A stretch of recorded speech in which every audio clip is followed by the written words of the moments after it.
pukul 17 waktu Indonesia Barat. Soal perjuangan ke pusat, apapun yang diminta oleh pemerintah Aceh, Lon sebagai wakil Aceh siap memperjuangkan. Saatnya kita dengarkan dan kita saksikan Lintas 17, informasi aktual dari seluruh penjuru Aceh. Kejaksaan Tinggi Aceh menuntut 40 orang bandar narkoba dengan ancaman hukuman mati. Kabupaten Aceh Singkil, Provinsi Aceh dengan menyediakan anggaran sebesar 25 miliar rupiah. Inilah Lintas 17 bersama Korwil 17 Banda Aceh.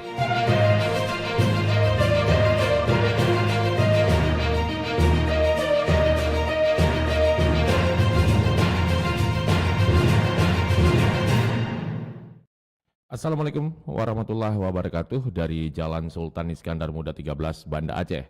Saya Safrian Saputra Hakim bersama presenter dari RRI Sekorwil Nusantara 17 Banda Aceh, Lok Semawe, Melabuh, Takengon, Sabang dan Singkil mengantarkan Lintas 17 siaran berita berjaringan menyajikan informasi aktual yang terjadi di berbagai penjuru Aceh. Edisi hari ini Senin 19 Januari 2026.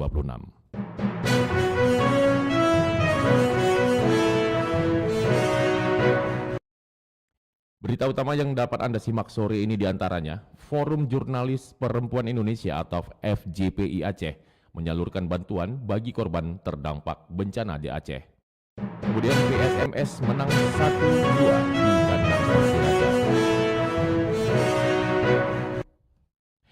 Siaran berita berjaringan ini dapat juga Anda akses melalui RRI Digital serta turut disiarkan Radio Muna FM Subul Salam, Merdu FM Pidi Jaya, Radio Sapa FM, Suara Bujang Salim Lok Semawe, Radio Asalam Uin Araniri Darussalam Banda Aceh, Radio Suara Sabang, Radio Mutiara FM Pidi, Radio Cempala Kuneng Aceh Timur, Radio Suluh Tamiang, serta dirilai RRI Radio Rimbaraya.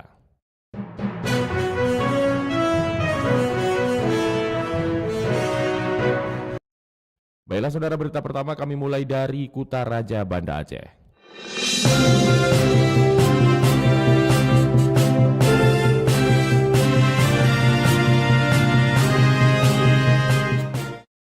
Forum Jurnalis Perempuan Indonesia atau FJPI Aceh menyalurkan bantuan bagi korban terdampak bencana di Aceh.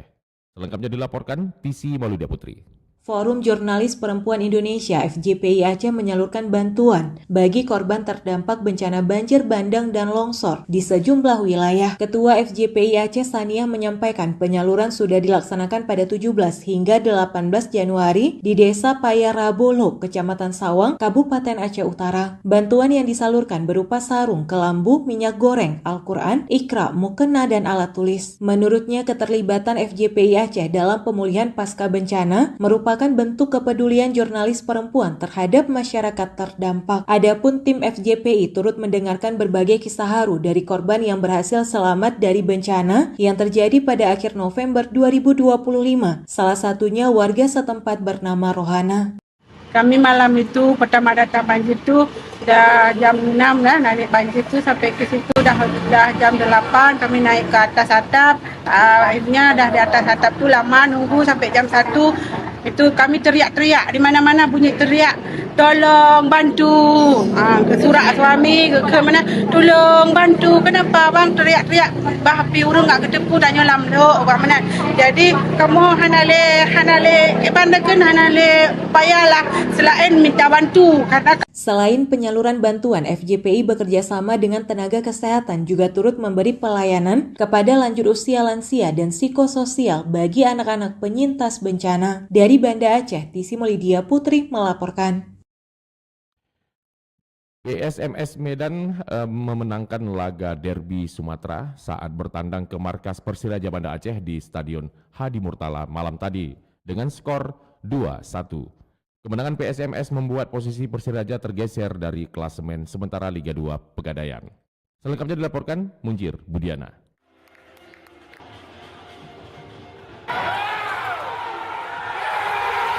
Derby Sumatera antara Persiraja Banda Aceh melawan PSMS Medan berjalan sengit pada laga lanjutan pekan ke-16 Liga 2 Pegadaian Championship 2025-2026. Pertandingan yang berlangsung di Stadion Haji di Murtala Lampinang Banda Aceh malam tadi berakhir dengan kemenangan tim tamu PSMS Medan dengan skor 1-2. Laga yang dipimpin wasit asing asal Jepang, Yudai Yamamoto diawali dengan dominasi tuan rumah.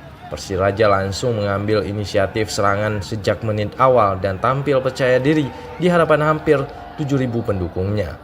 Persiraja membuka keunggulan pada menit ke-34, berawal dari situasi tendangan penjuru. Bola muntah berhasil dimanfaatkan oleh pemain asing asal Spanyol, Juan Mera Gonzalez, yang melepaskan tembakan melengkung ke gawang PSMS. Kiper PSMS tak mampu mengantisipasi bola sehingga Persiraja unggul 1-0.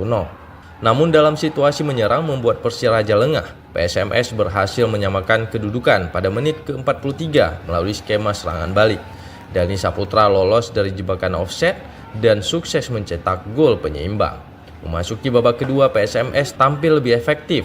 Pada menit ke-59, tim berjuluk Ayam Kinantan itu berbalik unggul 2-1 lewat umpan terobosan yang kembali berujung gol dari skema serangan cepat dicetak oleh Adlin Cahya. Persiraja berupaya keras menyamakan kedudukan dengan terus menggempur pertahanan PSMS. Namun rapatnya barisan belakang tim tamu membuat sejumlah peluang tuan rumah tak berbuah gol. Hingga peluit panjang dibunyikan, skor 2-1 untuk kemenangan PSMS tetap bertahan. Pelatih Persiraja Banda Aceh Ahyar Ilyas mengaku kecewa dengan hasil tersebut. Bekerja dengan sangat keras. Di babak pertama kita sempat mendominasi pertandingan, kita sempat unggul lebih dulu, namun lagi-lagi sedikit kesalahan kecil yang bisa dimanfaatkan oleh lawan. Seharusnya itu tidak terjadi dan dua counter attack bisa menjadi gol. Ya, pastinya itu sangat mengecewakan kita dan itu menjadi bahan evaluasi buat kami yang namanya sepak bola. Ketika kalah apalagi di home pasti semuanya nggak enak. Sementara itu, pelatih PSMS Medan Eko Purjianto mensyukuri kemenangan penting di kandang Persiraja. Menurutnya, kemenangan ini tak terlepas dari penampilan apik anak asuhnya. Seperti sudah syukuri dengan perjuangan pemain yang luar biasa. Yang pertama kali kita curi poin, alhamdulillah sangat ada 3 poin. Apresiasi buat tim, terutama buat pemain. Kemenangan ini menjadi kemenangan kedua PSMS Medan atas Persiraja musim ini. Setelah pada pertemuan sebelumnya Persiraja juga kalah 0-1 di kandang PSMS. Hasil tersebut membuat Persiraja turun ke peringkat ke-6 klasemen sementara dengan koleksi 23 poin. Sementara PSMS Medan naik ke posisi ke-5 dengan koleksi poin yang sama.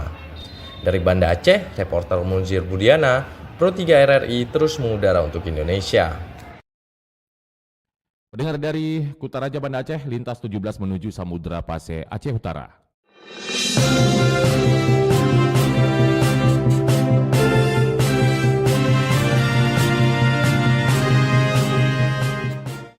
Pemerintah melalui Bulog Subdriv Loksmawe terus menyalurkan bantuan pangan berupa beras ke Kabupaten Aceh Tengah dan Benar Meriah. Selengkapnya dilaporkan Maimun Akbar. Pemerintah melalui Bulog Kota Loksmawe terus menyalurkan bantuan pangan berupa beras ke Kabupaten Aceh Tengah dan Benar Meriah untuk membantu masyarakat terdampak bencana alam. Penyaluran bantuan dilakukan secara bertahap sejak beberapa waktu lalu hingga saat ini. Kepala Bulog Kota Loksmawe Muhammad Iqbal kepada RRI menyampaikan bahwa distribusi bantuan pangan kedua daerah tersebut masih terus berjalan dan ditargetkan selesai sesuai jadwal. Penyaluran beras bantuan pangan terbaru mencapai 304 ton 460 kg dan direncanakan rampung pada Senin 19 Januari 2026. Setelah itu, Bulog akan kembali melanjutkan pengiriman beras bantuan khusus bencana alam sebanyak 500 ton. Dengan tambahan tersebut, total beras yang sudah dikirimkan dalam tahap ini ke Aceh Tengah dan Benar Meriah mencapai 804 ton 460 kg. Kita sudah mendistribusikan beras bantuan pangan tujuan Aceh Tengah dan Benar Meriah sebanyak 304 ton 460 kilo. Direncanakan besok Senin sudah selesai dan kita lanjutkan kembali untuk pengiriman beras bantuan bencana alam sebanyak 500 ton. Jadi total kita kirim ke Aceh Tengah Benar Meriah sebanyak 804 ton 460 kilo.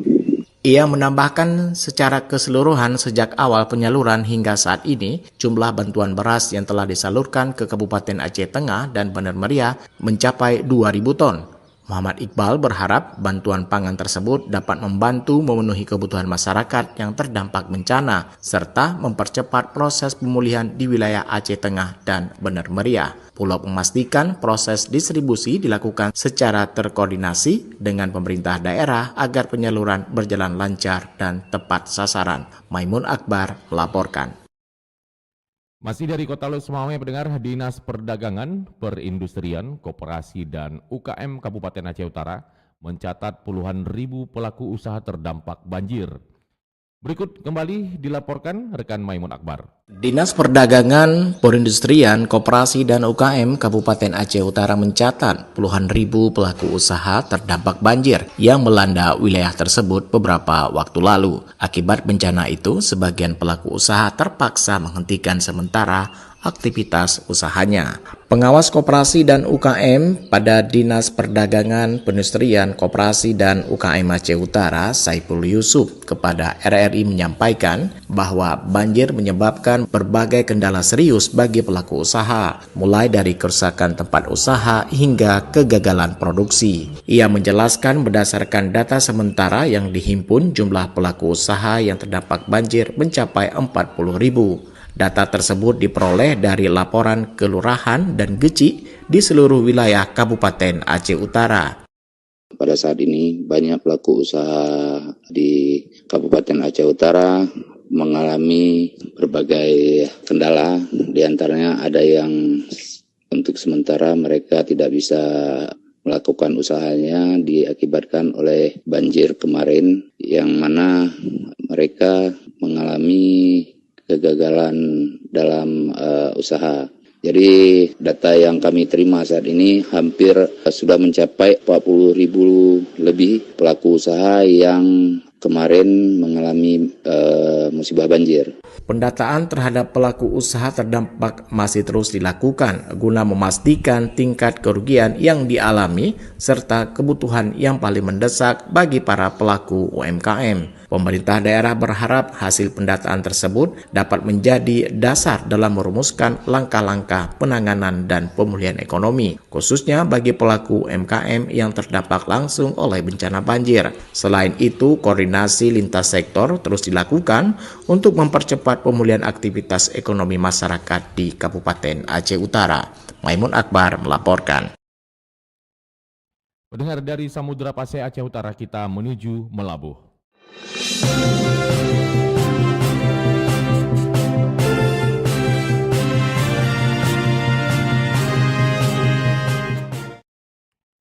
Dari Melabuh diberitakan sore hari ini peristiwa kebakaran hutan dan lahan atau Karhutla di Kabupaten Aceh Barat dilaporkan terus meluas. Karhutla juga telah menyulut asap memasuki wilayah kota Melabuh dan permukiman penduduk.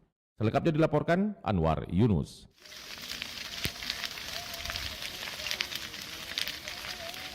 Asap tebal akibat kebakaran hutan dan lahan atau Karhutla mengepung wilayah kota Melabuh, Kabupaten Aceh Barat. Kondisi ini terjadi sejak Jumat pekan lalu dan hingga kini masih berdampak pada aktivitas masyarakat dan permukiman penduduk. Berdasarkan data Pusat Data dan Operasi atau Pusdalop BPBD Aceh Barat, sudah lebih dari 8,5 hektar lahan gambut yang dilaporkan terbakar. Kepala Pelaksana BPBD Aceh Barat Tuku Ronald Hediansyah menyampaikan, medan jalan yang sulit serta karakter lahan gambut yang membuat petugas di lapangan kewalahan melakukan pemadaman secara optimal.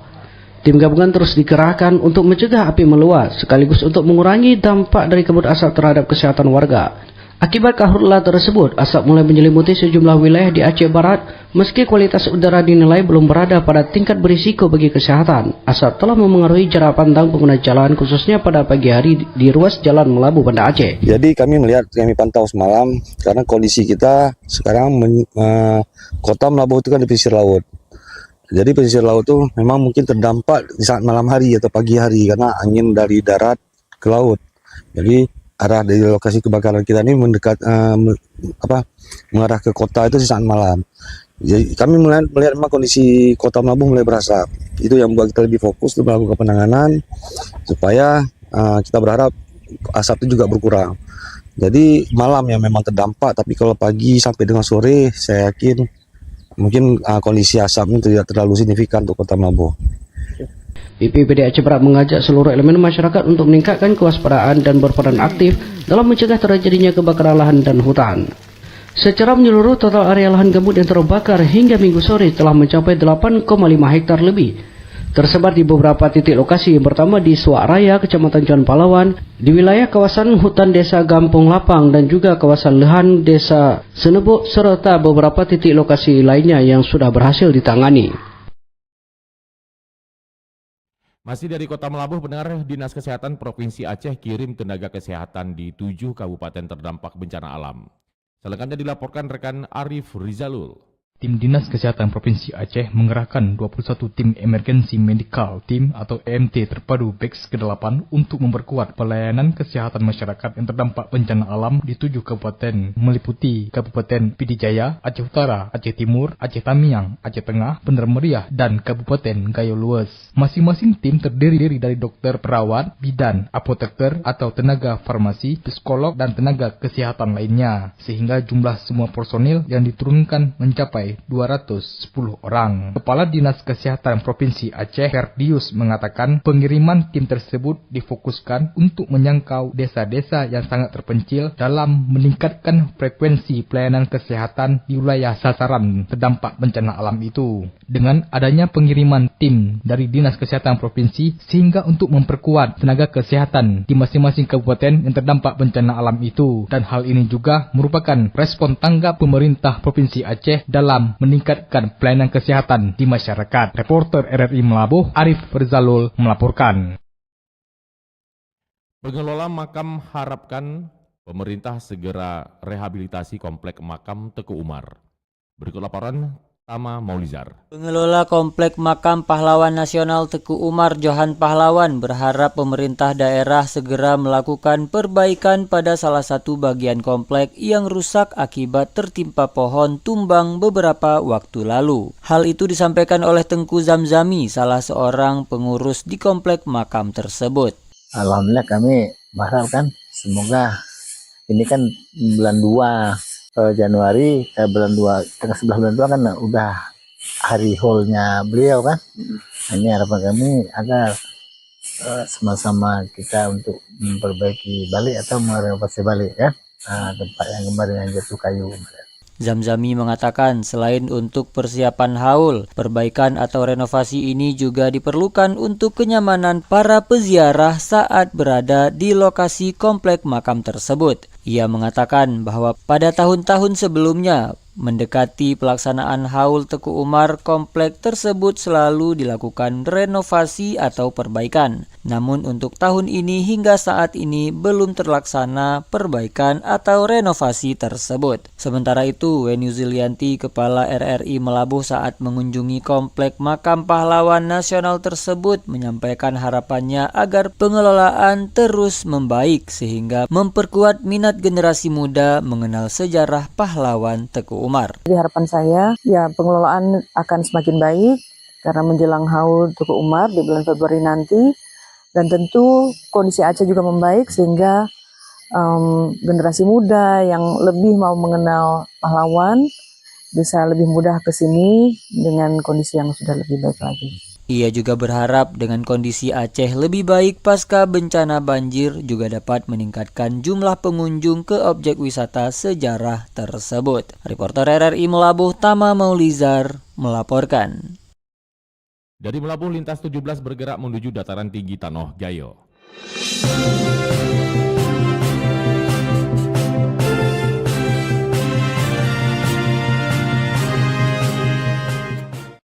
Dari Takengon diberitakan Badan Nasional Penanggulangan Bencana targetkan hunian sementara di Kabupaten Gayo Lues selesai sebelum Ramadan. Selengkapnya disampaikan Alfi Syahrin. Pembangunan hunian sementara bagi 3.051 kepala keluarga yang tersebar di 7 kecamatan terdampak terus dikebut. Upaya maksimal dikerahkan agar Huntara dapat rampung menjelang bulan Ramadan. Sebagai langkah awal, sejumlah unit Huntara percontohan telah dibangun di Dusun Rigep, Kecamatan Dabun Gelang, Kabupaten Gayo Lues. Hunian berukuran 3 x 6 meter dan telah dilengkapi toilet menjadi acuan pembangunan Huntara di lokasi lainnya. PIC BNPB, Heriawan menegaskan, pembangunan Huntara dilakukan secara terukur dan pemilihan lokasi harus memperhatikan akses warga, serta jarak dengan pusat perekonomian dan sumber mata pencaharian warga.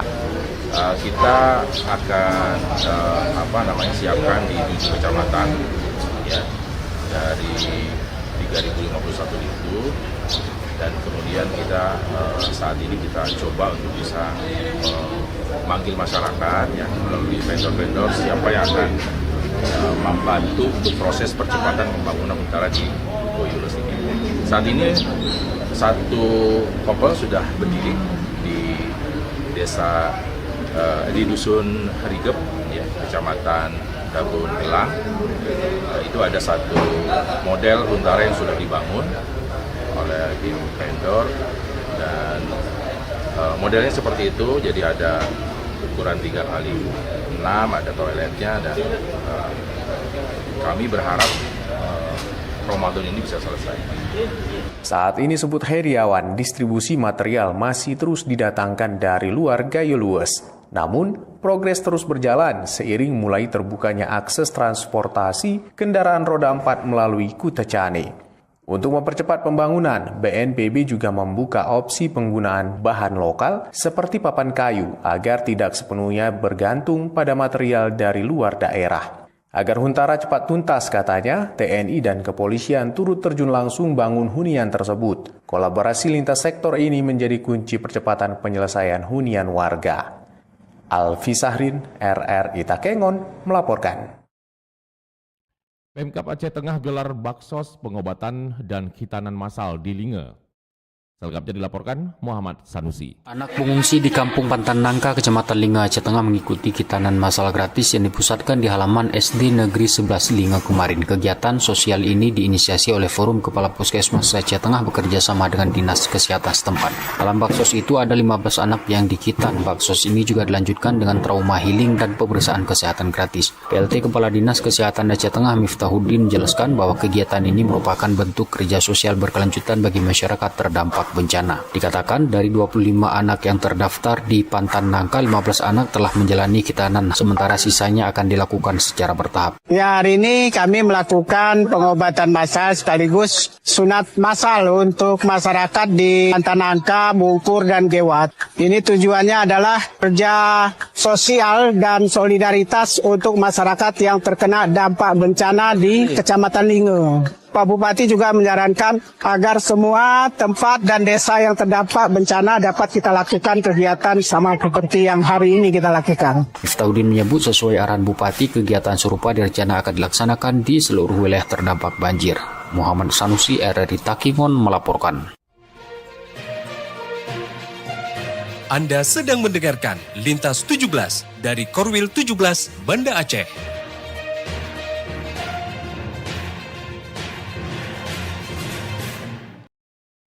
Anda telah menyimak berita-berita dari Kutaraja, Banda Aceh, Luxmawe, Melabuh, dan Takengon. Kami ajak Anda menuju 0 km Indonesia, Pulau Weh.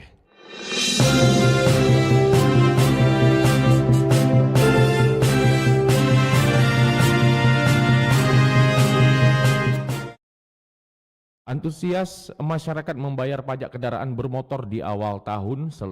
Selengkapnya dilaporkan rekan Irzam Maulana. Kesadaran masyarakat Kota Sabang dalam memenuhi kewajiban pajak kendaraan bermotor menunjukkan tren positif di awal tahun 2026. UPTD Pengelolaan Pendapatan Aceh PPA Wilayah 17 Sabang mencatat adanya peningkatan pembayaran pajak kendaraan bermotor hingga 20%. Kepala UPTD PPA Wilayah 17 Sabang Nur Zahri menyatakan lonjakan ini dipicu oleh perpanjangan program pemberian pajak kendaraan bermotor serta pemberian insentif nilai jual kendaraan bermotor atau NJKB yang kini berlaku hingga 30 April 2026. Kebijakan tersebut sebagaimana tertuang dalam Peraturan Gubernur Aceh Nomor 25 Tahun 2025 sebagai upaya memberikan relaksasi bagi masyarakat sekaligus optimalisasi pendapatan daerah. Nur Zahri berharap masyarakat khususnya wajib pajak di Kota Sabang dapat memanfaatkan program ini secara maksimal sebelum masa berlakunya berakhir. Terkait kegiatan pemutihan pajak kendaraan bermotor itu sesuai dengan Pergub Aceh nomor 25 tahun 2025 itu diperpanjang sampai dengan 30 April 2026. Jadi ini kesempatan bagi masyarakat pengguna kendaraan khususnya di Kota Sabang agar dapat memanfaatkan kegiatan pemutihan ini. Manfaat program ini dirasakan langsung oleh Ihsan, salah seorang warga yang hadir di kantor Samsat Sabang. Dirinya sengaja memanfaatkan program ini untuk mengurus pajak yang telah mati selama 5 tahun. Ihsan mengaku mengetahui informasi pemutihan ini melalui spanduk pengumuman yang terpasang di depan kantor dan ia berharap kebijakan yang pro rakyat seperti ini dapat terus berlanjut. Kalau bisa berlanjut seperti ini, kalau bisa lebih ringan lagi dan tidak lagi. Mungkin jangan dikenain apanya dendanya, Dihilangkan denda. bayar pajaknya aja. Hal serupa disampaikan Ismayadi, wajib pajak lainnya yang tengah mengurus administrasi kendaraan roda 4. Ia mengaku puas dengan pelayanan yang diberikan petugas Samsat Sabang. Kedepannya lebih baik di kantor pajaknya juga mungkin alhamdulillah tidak ada antrian, bayar pajaknya juga aman. Ya mudah-mudahan kedepannya juga terus ada lah. Dengan adanya peningkatan antusias masyarakat tersebut, UPTD PPA Wilayah 17 Sabang optimis realisasi penerimaan pajak kendaraan bermotor tahun 2026 dapat tercapai sesuai target. Kepatuhan wajib pajak ini diharapkan tidak hanya meringankan masyarakat, tetapi berkontribusi dalam mendukung pembangunan dan peningkatan pendapatan daerah. Dari Sabang, Kenza Maulana melaporkan. Berita selanjutnya pendengar, petani di Sabang menghadapi kendala serangan hama dalam penanaman padi gogo. Upaya pendampingan terus dibutuhkan agar pertumbuhan tanaman tetap terjaga. Selengkapnya dilaporkan Diah Novritaria. Serangan hama menjadi tantangan utama dalam penanaman padi gogo yang baru pertama kali dilakukan petani di Gampong Bateso, Kota Sabang. Gangguan tersebut mulai terlihat setelah tanaman padi berusia sekitar 1 bulan sejak masa tanam. Petani padi gogo Gampong Bateso, Kecamatan Sukamakmu, Kota Sabang, Muharisa mengatakan penanaman ini merupakan pengalaman perdana bagi petani setempat. Sebelumnya, para petani di wilayah tersebut lebih banyak menanam komoditas hortikultura. Kendala ya yang di ujung sana sedikit ada kurang pertumbuhan, entah pengaruh mungkin hama atau unsur apa, itu juga akan kita coba untuk memberi seperti obat-obat perangsang tumbuh ya. Kita tanya-tanya juga nanti menurut orang yang sudah berpengalaman ya. Padi gogo yang ditanam berada di lahan seluas kurang dari 1,5 hektar dengan varietas Invago 13.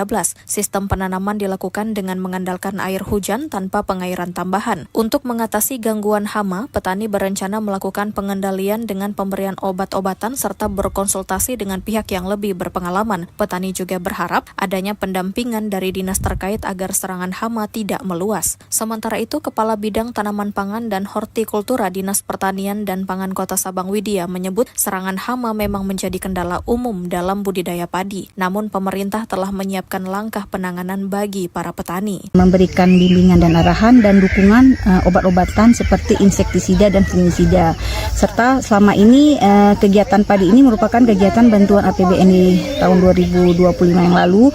Itu juga dibantu dengan obat-obatannya. Kemudian ada juga dukungan dari pemerintah daerah sendiri, dari dana APBK sendiri, seperti pupuk, kemudian obat-obatan, fungisida, insektisida, untuk membantu meningkatkan produktivitas tanaman padi itu sendiri. Dinas Pertanian dan Pangan Kota Sabang juga melibatkan petugas pengendali organisme pengganggu tumbuhan untuk melakukan pemantauan rutin. Langkah ini dilakukan agar serangan hama seperti penggerek batang dan wereng dapat segera ditangani dan tidak menurunkan produktivitas tanaman. Diah Novritaria melaporkan.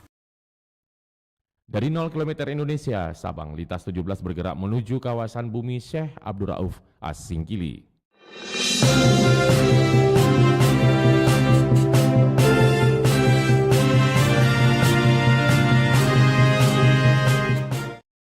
Berita dari Singkil, pendengar, Satpol PP dan Wilayatul Hizbah Kota Sebulu Salam menggerebek gudang minuman, gudang minuman keras di Desa Pananggalan Barat Sabtu sore. Petugas menyita ratusan botol tuak suling dan puluhan botol minuman keras bermerek. Selengkapnya dilaporkan Juprianto. Tim gabungan Satpol PP dan Wilayatul Hizbah Kota Sebulu Salam menggerebek sejumlah rumah warga di Desa Pananggalan Barat pada Sabtu kemarin. Operasi itu menyasar lokasi yang diduga kuat menjadi gudang penyimpanan dan tempat transaksi minuman keras, anggur, dan bir. Tak tanggung-tanggung petugas menyita ratusan botol tuak suling atau tuak nias siap edar, serta puluhan botol minuman keras bermerek anggur dan bir. Kabid Trantip Satpol PP dan WH Kota Subuh Salam Mulyadi Cibro menegaskan tindakan tersebut merupakan respon cepat atas laporan masyarakat terhadap pelanggaran syariat Islam di wilayah Kota Subuh Salam. Fungsi Satpol PP-nya adalah ketertiban umum dan masyarakat, dan fungsi WH-nya itu untuk penegakan syariat Islam. Segala yang berbau bentuk pelanggaran-pelanggaran tentang syariat Islam, maka itu difungsikan WH, dan Limnasnya adalah perlindungan masyarakat. Jadi bagaimana supaya masyarakat merasa tenang, merasa nyaman dalam kehidupan bermasyarakat di Kota Subuh Salam. Selain barang bukti, 5 orang terduga pemilik dan penjual kini diamankan ke Mako Satpol PP untuk pemeriksaan lebih lanjut. Para pelaku terancam diproses sesuai aturan hukum dan kanun yang berlaku di Aceh. Demikian, Juprianto melaporkan.